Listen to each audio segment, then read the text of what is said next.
kembali lagi dalam konten podcast. Pada hari ini saya Akbar berkesempatan untuk mewawancarai salah satu orang yang inspiratif khususnya di bidang pendidikan.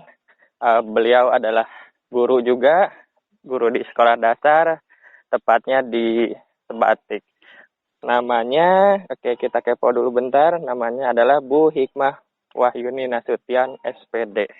Oke, tanpa menunggu lama-lama, mungkin teman-teman sudah penasaran, kita panggil dulu Kak Hikmah. Assalamualaikum. Waalaikumsalam warahmatullahi wabarakatuh. Terima kasih loh Bu sudah datang, sudah mau diajak berbincang-bincang bersama kawan belajar. Ya, saya yang sangat berterima kasih karena udah mau mendengarkan tentang Forum Guru Tapal Batas. Oke, jadi teman-teman kawan belajar, Bu Hikmah atau mungkin kita lebih akrabnya Kak Hikmah ini founder dari Forum Guru Tapal Batas. Barangkali nih pengen tahu dong sejarah atau latar belakang kenapa sih ada Forum Guru Tapal Batas gitu. Oke, sebenarnya mau koreksi dulu ya. Sebenarnya saya bukan founder, tapi Oke. lebih ke co-founder, wakilnya. Siap. Foundernya itu ada namanya Kak Sapril. Jadi awal mulanya terbentuknya Forum Guru Tapal Batas ini bermula dari karena beliau itu ikut suatu conference namanya Indonesian Cultural and Nationalism di Tangerang waktu itu. Yang ngadain itu Universitas Prasetya Mulia. Jadi mereka bikin conference, terus nanti di situ orang-orang bikin ini project sosial. Nah, salah satu project terbaik di bidang pendidikan yang terpilih itu adalah projectnya Kak Sapril. Dan dia menamainya Forum Guru Tapal Batas. Malah sejarahnya itu terinspirasinya dari gerakan Indonesia Mengajar. Jadi Kak Sapril itu terinspirasi karena ini kan waktu tahun 2016 itu Menteri Pendidikan itu adalah Pak Anies kan ya waktu itu. Nah jadi beliau ini terinspirasi dari gerakannya Indonesia Mengajar. Jadi awal-awal itu banyak kegiatan kami itu banyak terinspirasi dari gerakannya Indonesia Mengajar seperti kelas inspirasi, terus ada pengajar mudanya. Nah kalau di sini kami namanya relawan muda. Relawan mudanya itu diberi nama Ranger Pendidikan. Ya karena waktu itu Kaltara masih masuk ke dalam, sampai sekarang masih sih ya, provinsi termuda. Iya. Terus banyak juga keprihatinan kita di dunia pendidikan, misalnya pemerataan di bidang akses, infrastruktur, suprastruktur, sarana prasarana, kan itu banyak yang masih terbatas sekali di Kalimantan Utara. Nah jadi untuk salah satu bentuknya supaya menggerakkan para pemuda yang ada di Kalimantan Utara, nah itu kita buatlah suatu komunitas yang dinamakan Forum Guru Tapal Batas. Tapi isinya bukan guru-guru saja, justru malah banyak anak-anak muda yang basicnya bukan di guru, tapi dia peduli pada bidang pendidikan dan concernnya itu lebih ke literasi. Dan baru-baru ini terbentuklah juga Forum Guru Tapal Batas chapter Sebatik yang saya yang handle di Pulau Sebatik. Kalau dulu gerakannya itu masih banyak di Kota Tarakan. Seperti itu. Oke.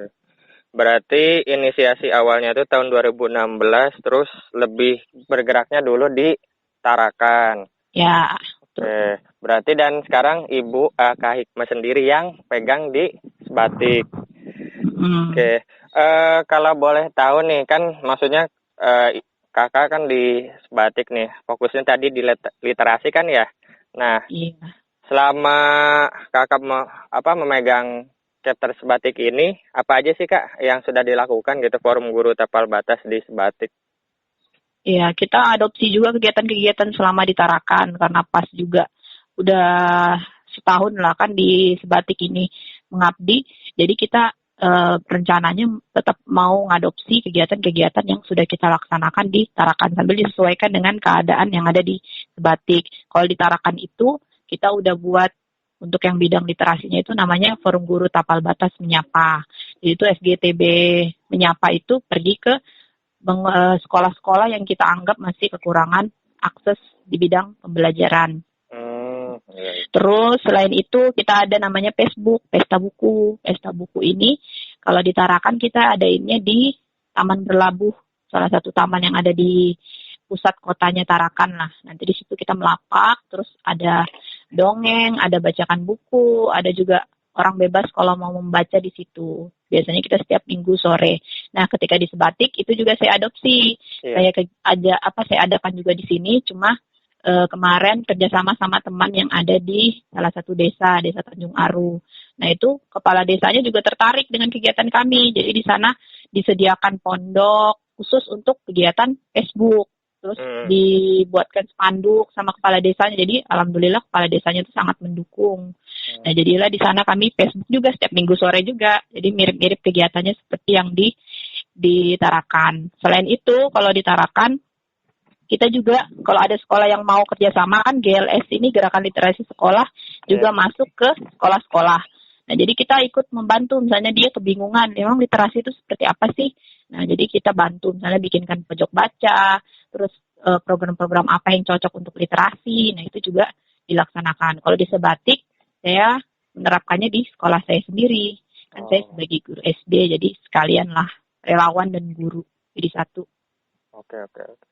Tadi kan kakak bilang nggak hanya guru-guru yang terlibat dalam komunitas ini, ada juga yang di luar tenaga pendidik yang peduli pendidikan. Kira-kira usianya berapa nih untuk komunitas ini, ada batasan nggak, atau nggak saat ini orang-orangnya berusia rentang usianya berapa tahun? Kita sih nggak pernah membatasi ya.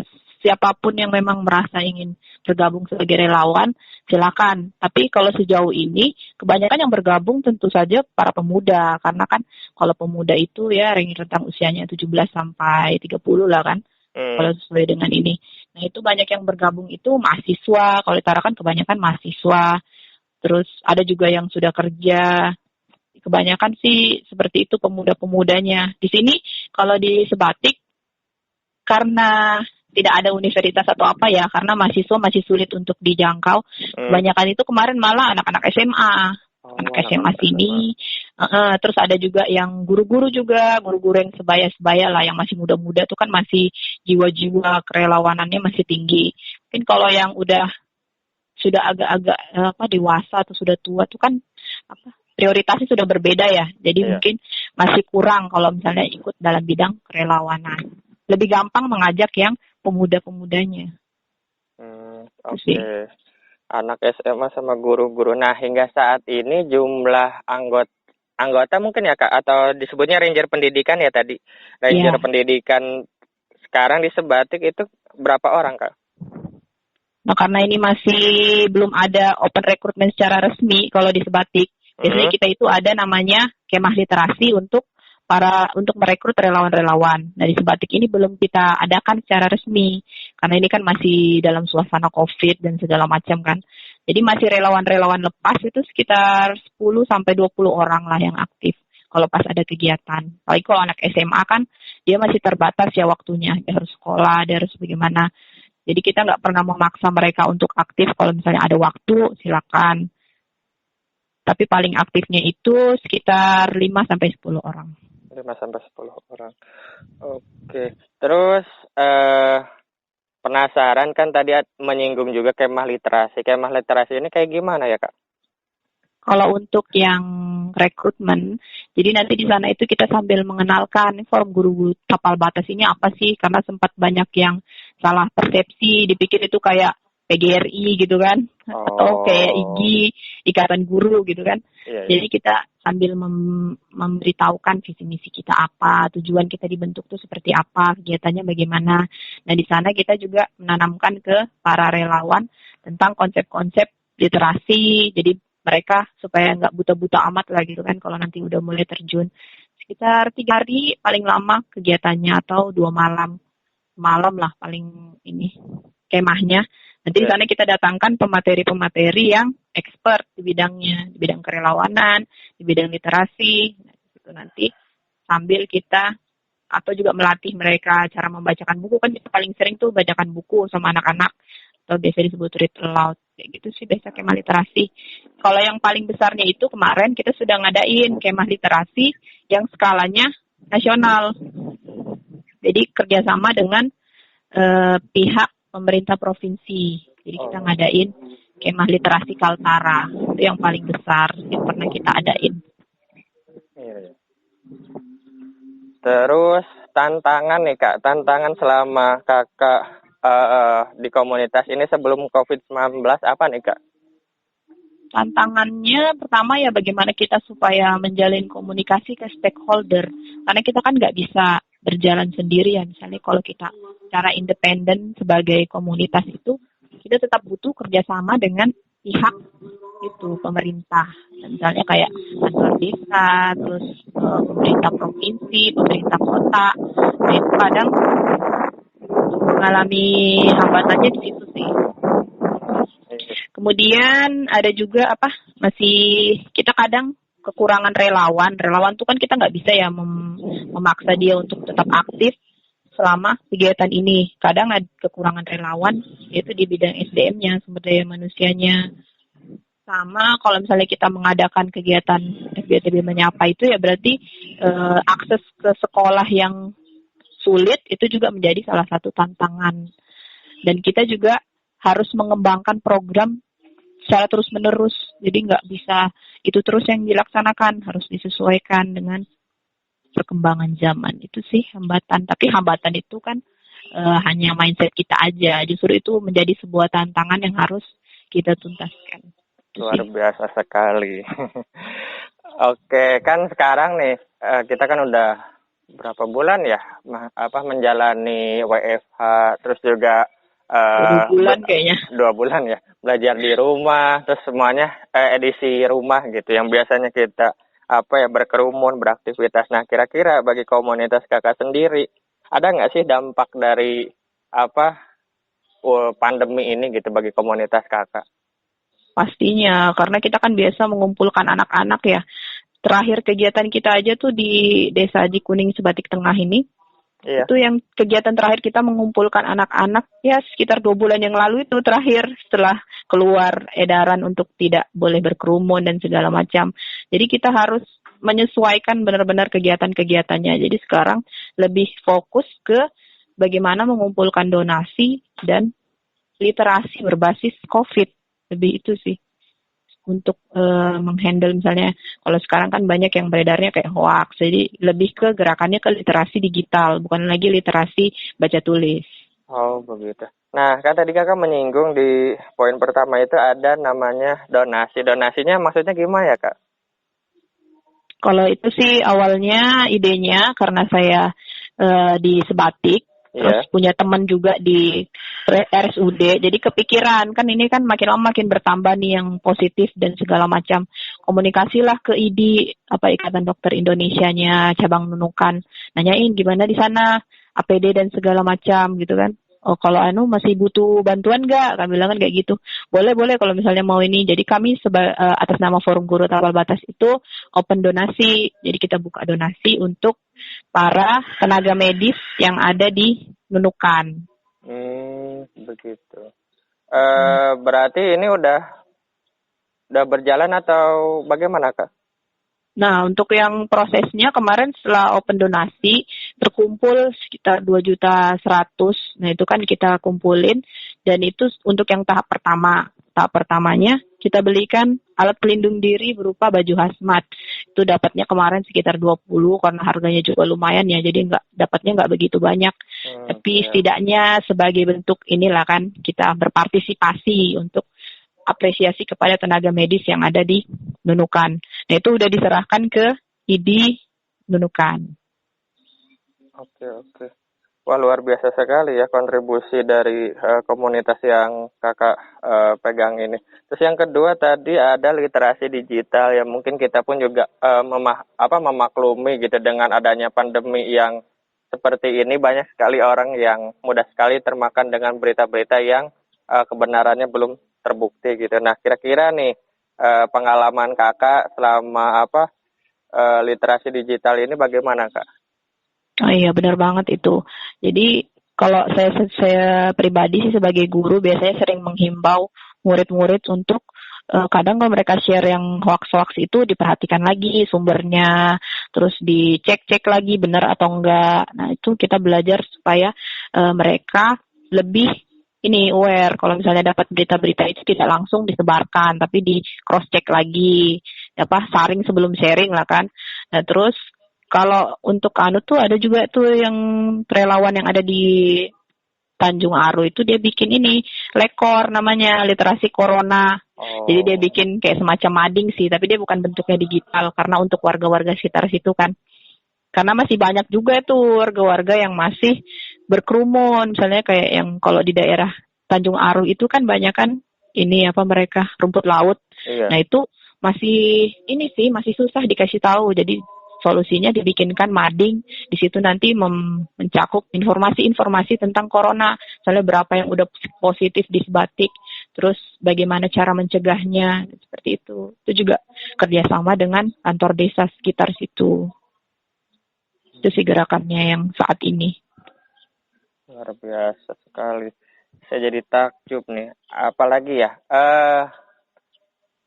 kan sekarang anak-anak itu apalagi orang tua sih, mungkin karena orang tuanya mungkin ada yang memang latar belakangnya bukan dari kependidikan, ada nggak sih yang misalkan pengen kolaborasi gitu dengan komunitas kakak gitu untuk misalkan bagaimana untuk mengajari anak-anaknya atau sebagainya gitu, mungkin ada pengalaman hal unik selama pandemi ini gitu.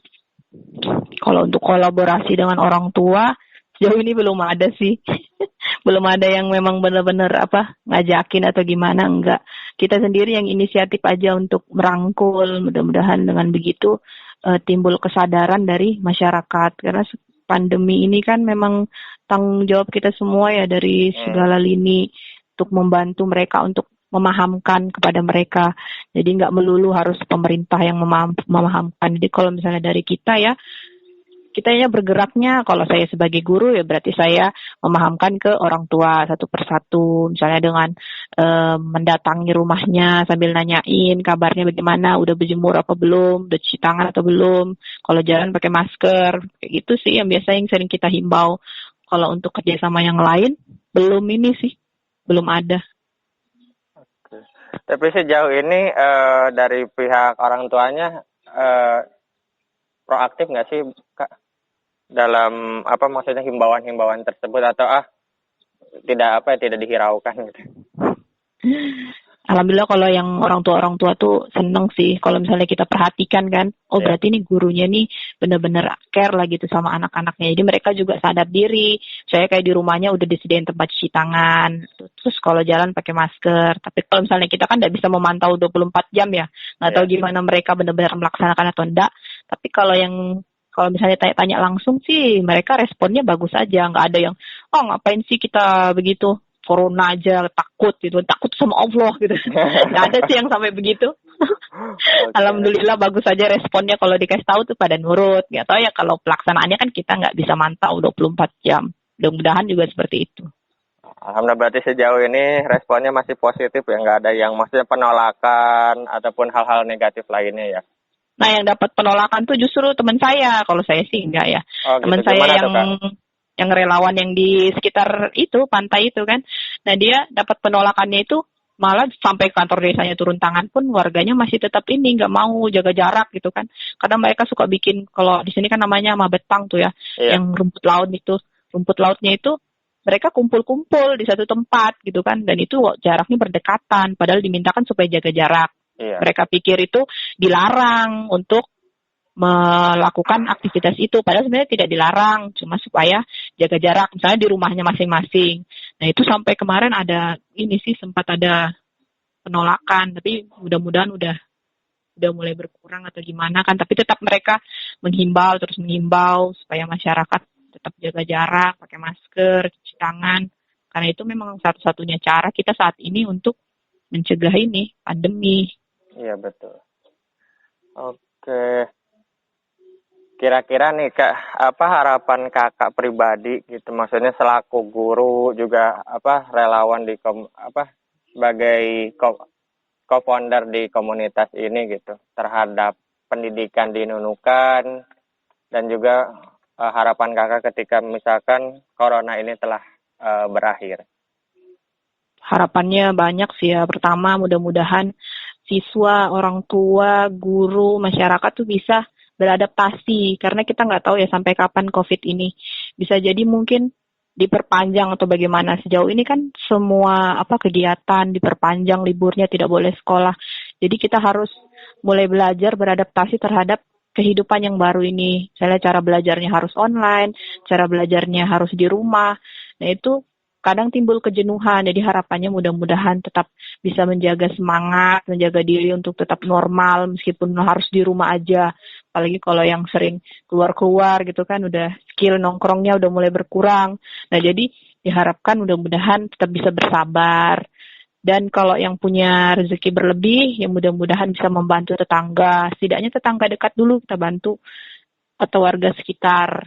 Aja sih kontribusi walau sekecil apapun itu pasti akan sangat berdampak. Dengan kita diam di rumah aja itu juga udah sangat berdampak sekali. Jangan pikir kita kalau cuma diam aja di rumah nggak ada yang bisa dilakukan, kita nggak berguna. Itu sangat berguna sekali meskipun hanya diam di rumah.